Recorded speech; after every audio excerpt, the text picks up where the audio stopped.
Hello friends, welcome to perfect tuition centre YouTube channel.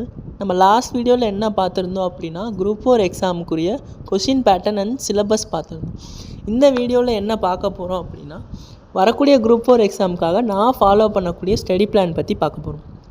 So நம்ம study plan எப்போ இருந்து start ஆகுது அப்படின்னா, மே 1 ஸ்டார்ட் ஆகுது. மே 1 கால்குலேட் பண்ணோம் அப்படின்னா கிட்டத்தட்ட நமக்கு டிசம்பர் 20 எக்ஸாம் டேட் வர 7.5 months நம்ம கையில் இருக்குது. அக்யூரேட்டாக ஒரு 230 days. இந்த 230 daysல நம்ம சிலபஸ் எப்படி கவர் பண்ணுறோம், எப்படி ரிவைஸ் பண்ணுறோம், எப்படி எக்ஸாம் கிளியர் பண்ணுறோம் அப்படின்றத பற்றி பார்ப்போம். ஸோ முன்னாடியே சொன்ன மாதிரி தமிழில் எனக்கு ஒரு 7 யூனிட், ஜென்ரல் ஸ்டடீஸில் ஒரு 6 unit, then aptitude and reasoning.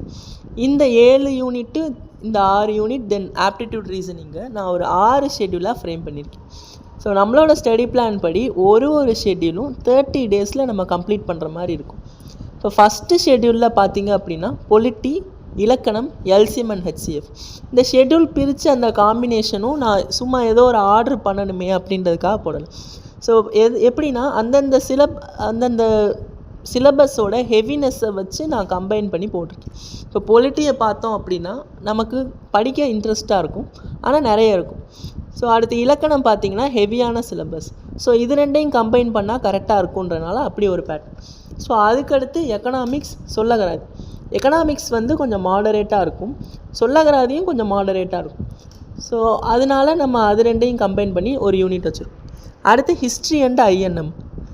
History and INM படிக்க கொஞ்சம் கஷ்டமாக இருந்தால் கூட அந்த எழுதும் திறன் இதில் என்ன பார்ப்போம் அப்படின்னா, அந்த மரபு பிழை நீக்குதல், அந்த வல்லினம் மிகும் இடம் மிகா இடம், இந்த மாதிரியான டாபிக் பார்க்குறதால நம்ம இது ரெண்டையும் கம்பைன் பண்ணி ஒரு ஷெட்யூல் போட்டோம். ஸோ அடுத்து யூனிட் 6 கலைச்சொற்கள், வாசித்தல், ரேஷியோ அண்ட் ப்ரிப்பரேஷன். இல்லை யூனிட் 6 ஹெவியாக இருக்கும்.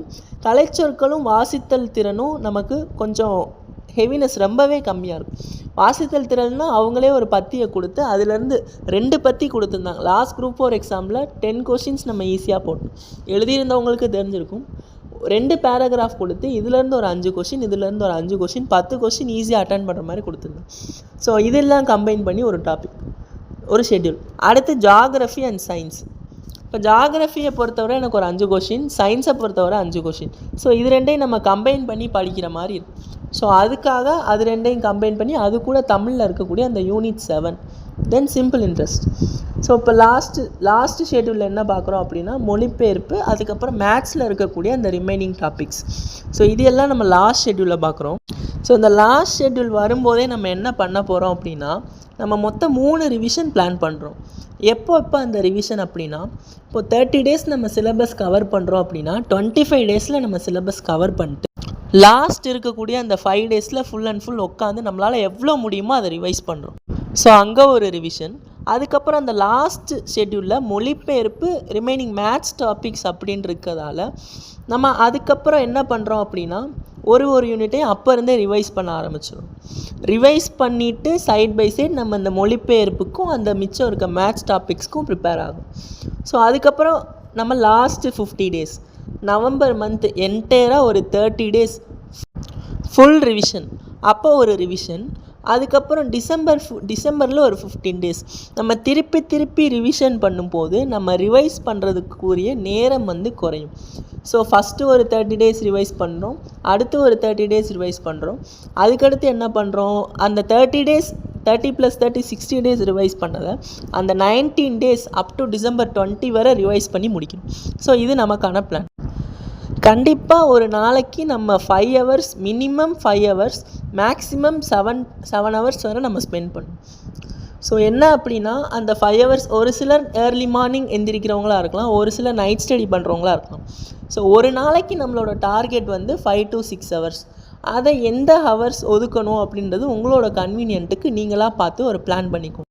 அந்த 5 hours எப்படி பிரிக்கலாம் அப்படின்னா 3 + 2 + 1, அதாவது மினிமம் 6 hours நம்ம கணக்கு பண்ணி வச்சுக்கலாம்.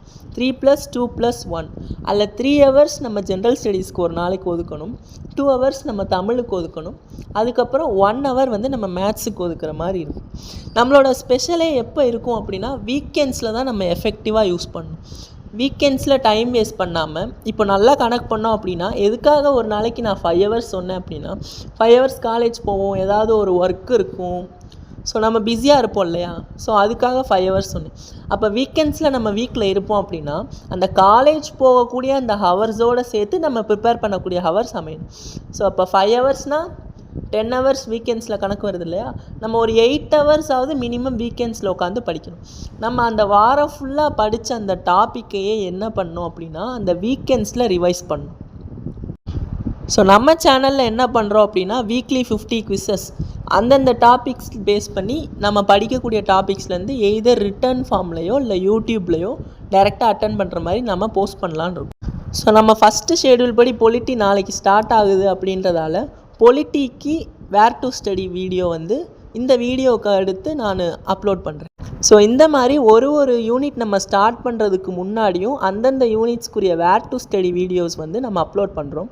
ஸோ அது கூடவே செப்பரேட்டாக இப்போ பொலிட்டினா அதை எப்படி நம்ம படிக்கலாம், அதில் எந்த மாதிரியான கொஸ்டின்ஸ்லாம் கேட்பாங்கன்னு ஒரு அனாலிசிஸ் வீடியோ, அதே மாதிரி இலக்கணம்னா அதை எப்படி நம்ம படிக்கலாம், எல்சிஎம் அண்ட் ஹெச்சிஎஃப்னா அதை எப்படி படிக்கலான்ட்டு நமக்கு செப்பரேட்டாக ஜென்ரல் ஸ்டடீஸில் படிக்கக்கூடிய யூனிட்ஸ்க்கும் தமிழில் இருக்கக்கூடிய யூனிட்ஸ்க்கும் வரக்கூடிய வீடியோஸை நம்ம அடுத்து பார்க்கலாம். ஸோ இன்னொரு விஷயம் என்ன அப்படின்னா ஸ்டடி பிளான் யார் வேணால் போடலாம், நீங்கள் கூட ஒரு ஸ்டடி பிளான் போடலாம். பட் எங்கே நமக்கான விஷயம் அமையும் அப்படின்னா கன்சிஸ்டன்சியாக நம்ம உட்காந்து படிக்கிறதுல தான் அமையும். நம்மளால் ரொம்ப முடியலையா ஒரு நாளைக்கு 2 ஹவர்ஸாவது அட்லீஸ்ட் டச்லேயே இருக்கிற மாதிரியாவது நம்ம ஸ்பெண்ட் பண்ணணும். 5 ஹவர்ஸ் மினிமம் ஸ்பெண்ட் பண்ணணும். இல்லை முடியலை எனக்கு ரொம்ப ஒர்க் இருக்குது ஹெவி பிஸியாக இருக்கேன் அப்படின்னா அட்லீஸ்ட் 2 ஹவர்ஸ், மிஞ்சி போனால் 1 ஹவர், அரை மணி நேரம் கிடைக்குதா அப்போயாவது புக் எடுத்து படிக்கணும். ஸோ இப்போல்லாம் செமஸ்டர் ஹாலிடேஸ் அப்படின்றதால நமக்கு டைம் நிறையவே இருக்கும். ஸோ காலேஜே ரீஓப்பன் பண்ணாலும் நம்ம கையில் ஏதாவது ஒரு புக்கு இருந்துக்கிட்டே இருக்கணும்.